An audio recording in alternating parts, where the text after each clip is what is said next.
Hello guys, I hope you are doing well. Welcome to my YouTube channel, which is Data Science Gurus. And in the previous lecture, we have discussed in detail about the clustering algorithms. And now in this lecture, today we are going to discuss about the practical implementation of clustering algorithms in the dataset and in Python. And in this lecture, you are going to have a look on the practical implementation, that how clustering algorithms can be beneficial in real world problems, and how you can resolve and how you can clusterize bank transactions, fraud bank transactions.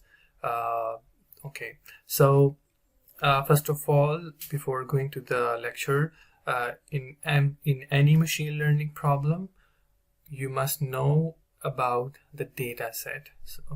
So because if you don't know the data set, then you cannot actually do any you cannot apply any machine learning algorithm on it. So in this case, we are using the bank transaction data, and then we will discuss in detail about the columns and about that how we can actually do the clusterization. So this is the data set in which we have different columns like transaction ID, account ID, transaction amount, transaction date, transaction type, location, device ID, IP address, merchant ID, channel, and so on. So now first of all we will do the exploratory data analysis on the data set, and from the exploratory data analysis we will actually have the insights of the data, that what it is all about, and then we can apply different pre-processing techniques, and then finally we will apply the clustering technique.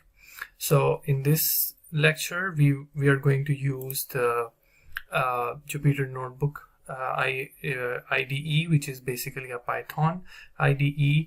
You can also use the other ones, but you have to convert this notebook into .py file or Python file. Okay, so how to run the code. So first of all, you're going to copy the address of this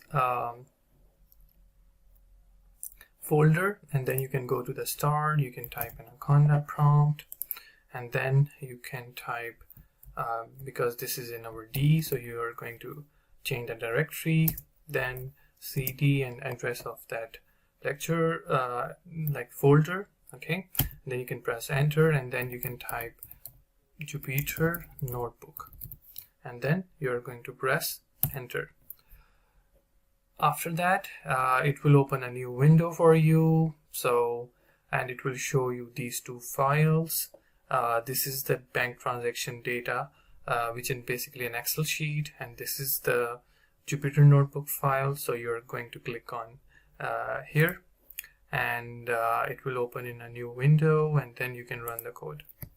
Okay, so it's very easy. So first of all, we are going to discuss about the data set. So the data set contains the transaction data intended for analysis and detection of potential fraudulent activities. The data includes the various attributes that provide insights into transactional behavior, customer profiles, and other contextual details, make it suitable for applying different clustering and anomaly detection techniques. So the first column, which is the transaction ID, is a unique identifier for each transaction, account ID, and transaction amount, transaction date, and so on. Okay, so what are the objectives? So the first one is utilize clustering algorithms and anomaly detection techniques to identify potential fraudulent transactions. Second objective is to gain insights into transactional behavior patterns to understand normal versus anomalous behavior. So first of all, we are going to import some libraries which are very essential in our case, like pandas, numpy, matplot. Pandas and numpy are for CSV files. Matplot and seaborn are to display the charts, and pre-processing, KMeans, DBSCAN. So these are the clustering algorithms. Okay, so how you are going to run this code, you can simply go to the cell and you can press this button, and simply it will import the libraries. Okay, and then you are going to see one here. Okay, second step is to load the data set. In our case, we are actually using, we are in this directory, so you have to paste it in this the CSV file in the same directory, or otherwise it's in if it is in any other folder, then you have to copy, then you have to right click and copy the path, and then you have to paste it there. So okay, so then we have loaded the data set by read CSV function, in which we can which is one of the function in pandas. So then we have the data frame, we have loaded the data. Okay, after that we have displayed the head is used to display the first 5 items. If you want to display first 10, 15, 20, then you have to type here 20, and then you can run the code and it will show you the first 10 rows of the data.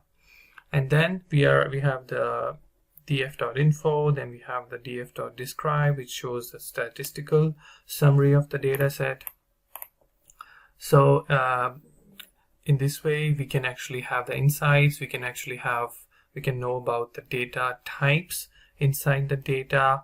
And okay, so basically these are the steps that we actually have. We actually want to get the insights of the data. So here we can see that shape of the data set is 25012, number of rows, and 16 number of columns. Dataset information, we have total 16 columns. Numeric columns include transaction amount and transaction duration and account balance, for example.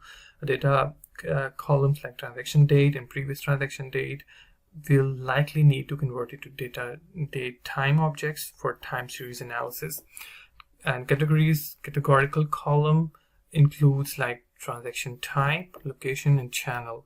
So what does it mean? It means that in these 3 columns we have different categories. So in order to actually work on the categorical columns, you actually need to convert them by using standard scalar, because you are going to use the types. So it will actually assign a number to that column, to the types, and then you can use it. Okay, statistical summary, the mean transaction amount is approximately 297.59. Customer age ranges from 18 to 80 years with an average of 44.6.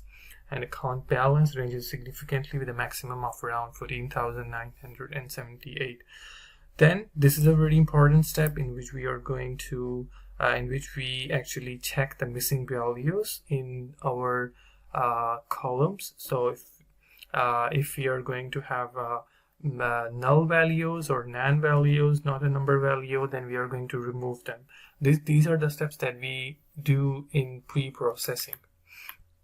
Okay, so now we are going to explore the unique value. So unique values in each column. So we are using a df.unique,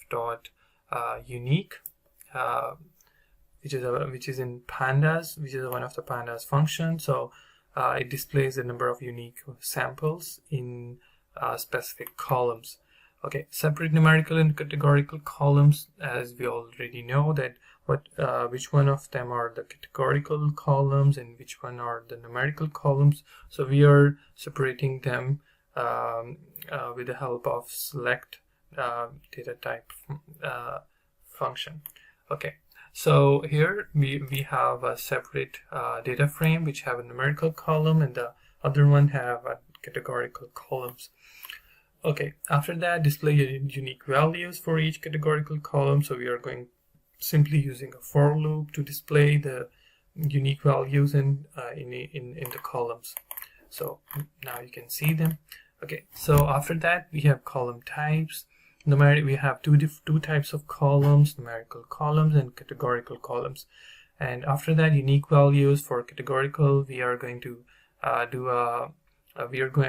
have find out transaction ID.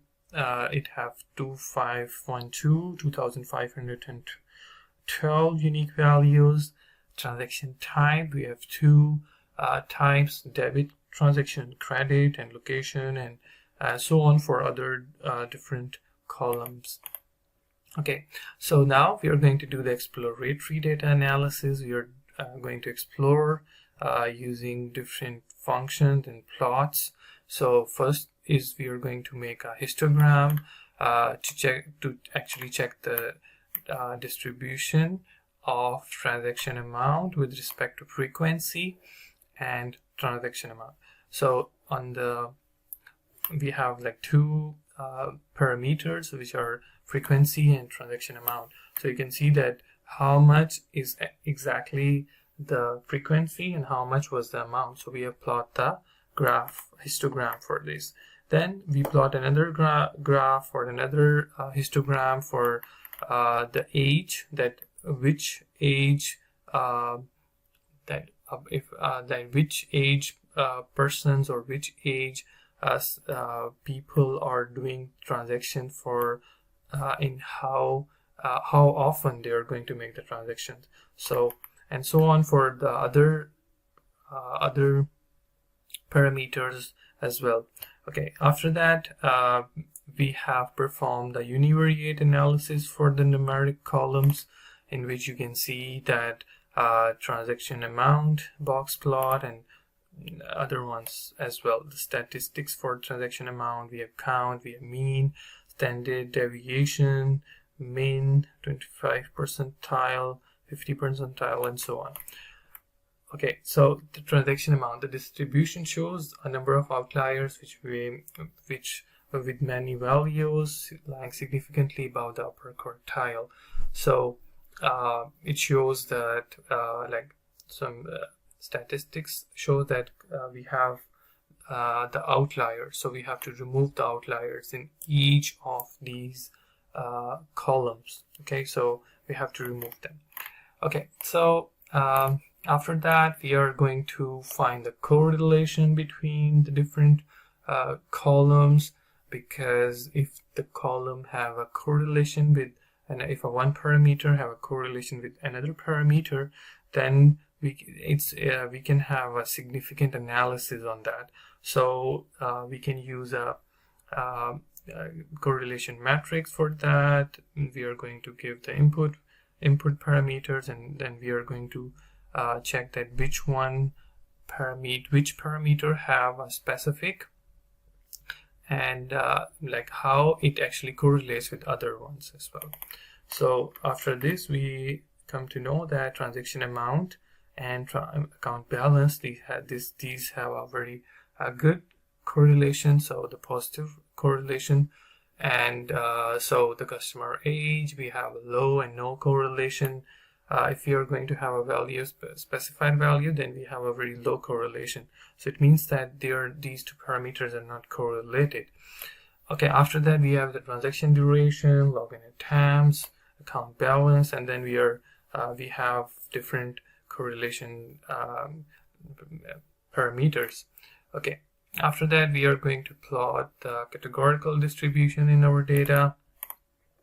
Like you can see, from 100%, 22.6% transactions were credit, and 77.4% were debit transactions, and so on for the other parameters. Like 33.2% were using ATM, 32.3% were online, and 34.6% were in the branch, and so on for the people who are doing the transaction. Like we have 4 categories: students, retired people, doctor, engineers. So we have the different percentages for each of the category.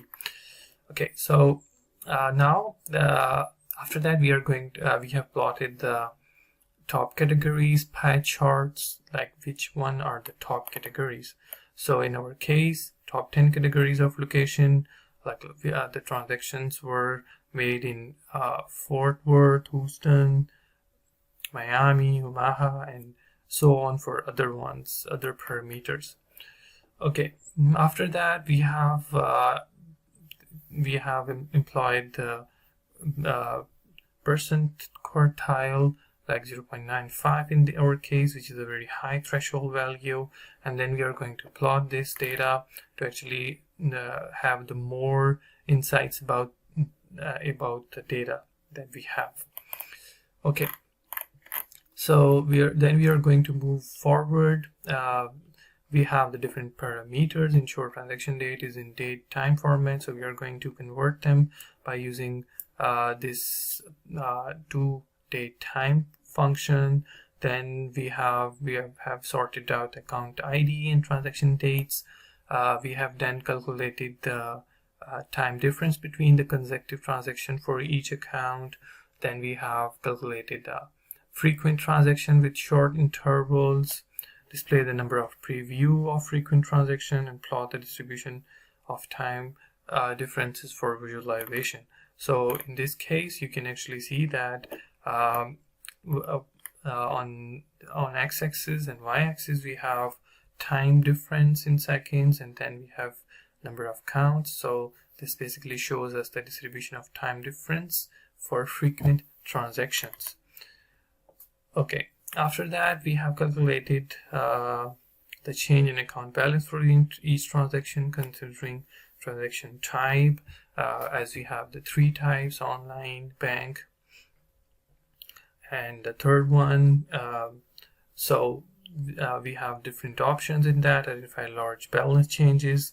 So we are actually trying to predict that whether this was a fraud transaction or it was a legitimate transaction. So we are actually trying to find out the balance. So if a person needs, for example, if a person have the credit card for any other he stole or he got somewhere, so he's going to make a big transaction, that he's going to check the balance, and then he is going to have all the money from that account. So there is a difference in regular transaction, and then there is then he's going to make a amount for like so that's why we are calculating the large balance changes based on the threshold, so that we can actually have the exact value, that we have the exact insights of the data. Then we are going to do a plot on it. So distribution, it shows the distribution of balance changes. We have balance change amount, and then we have the counts. Okay, so then we are going to check the transaction with more than one login attempt. We have a column which is login attempt. So then we are going to because those are the transaction, it can be possible, or there is a possibility that a person who is trying to do a fraud will not be having exact password. So maybe he's going to try twice or thrice to actually have access to the account. So this is also one of the good parameter that we can actually by the help of which we can actually identify the transaction.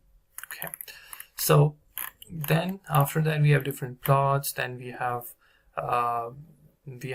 the check the values, number of samples for each. So in this case, transaction type, for the credit transactions we have around 30 transactions, and for debit we have around 80, more than like 85 or 90% transactions were done by the help of debit.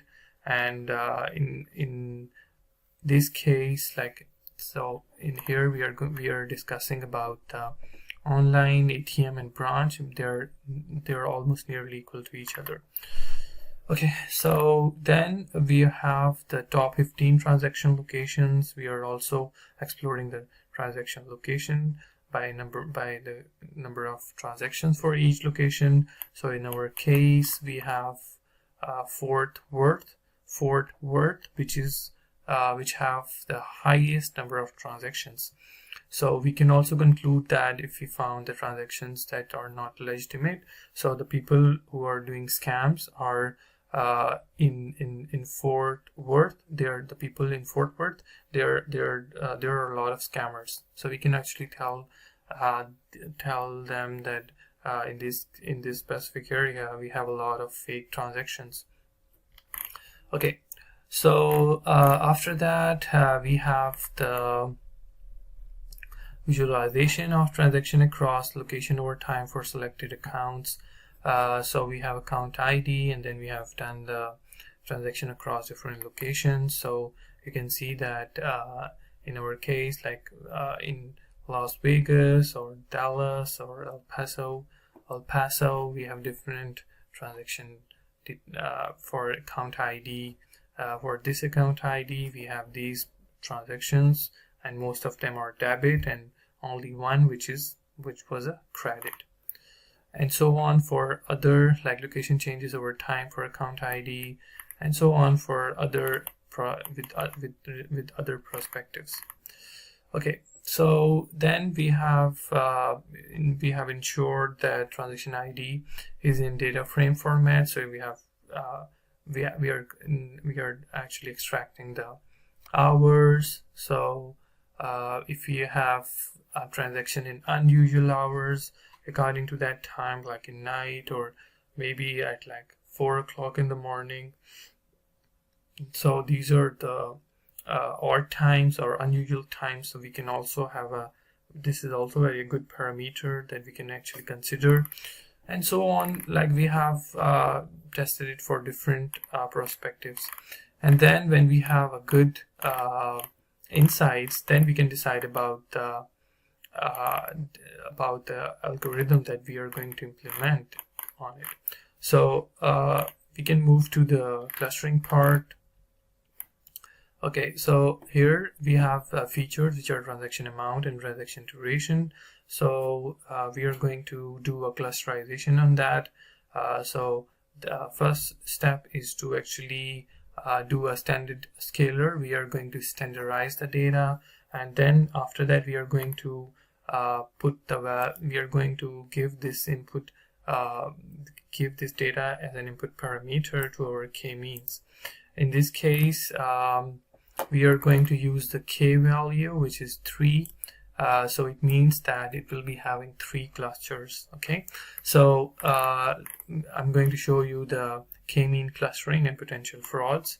So this is the graph, like we have studied yesterday or in the previous in our previous lecture, that we have first thing, or the first step it actually does is it actually specifically have the centroids. So after that, when it have the centroids, then it will calculate the distance from that centroid, and then if the distance is less, it's a Euclidean distance. So if the Euclidean distance is less, then it will be in that specific cluster, and if it's very high, then it will be in another cluster. So that's how it is actually dividing it into 3 basic clusters.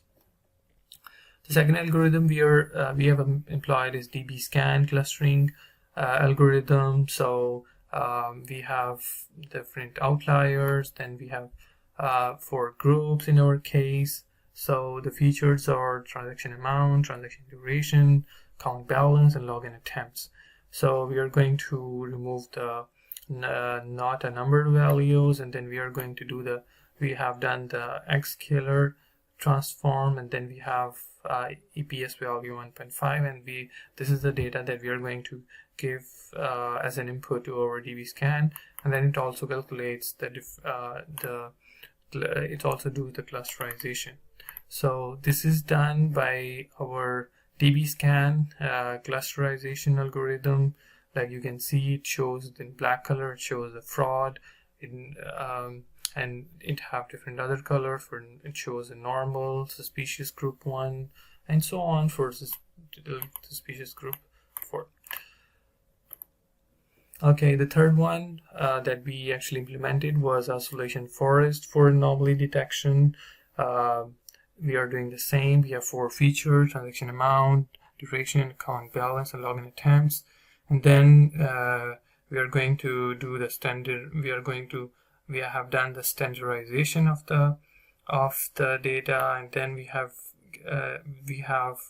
given this as an input to our isolation forest model, and then it will do the clusterization on that as well. So that's all for today. I will upload this lecture in my GitHub and also on my website, which is insightsofai.com. If you have any questions or queries, you can ask.